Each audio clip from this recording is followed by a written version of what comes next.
Assalamualaikum warahmatullahi wabarakatuh. Mbokki internet yi ñu ngi leen di nuyu di ñëwaat ci seen secret yi nga xam ni ñu ngi koy ànd ak yéen di ko jukkee ci alquranul karim ak asmaullahil husna yi.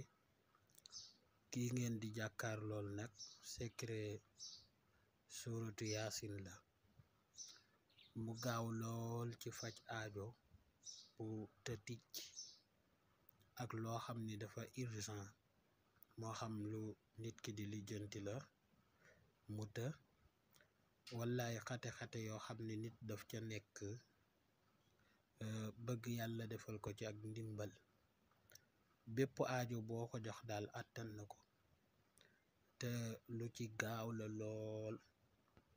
kii nag dangay zikr astaghfirullah alazim alladi la ilaha illa huwa alqayyul qayyum 100 fois, allahumma salli ala sayyidina muhammadin annabiyil ummiyi wa ala alihi wa sahbihi wa sallim.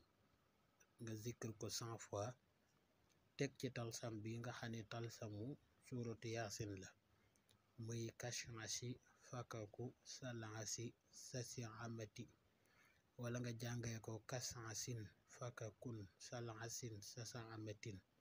nga def ko 41 fois, su ko defee tëj ko ñaan sa soxla, incha allah aajo boo ci yéene dana faju.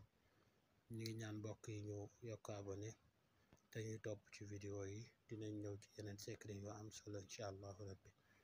Salaamu aleykum wa rahmatullah.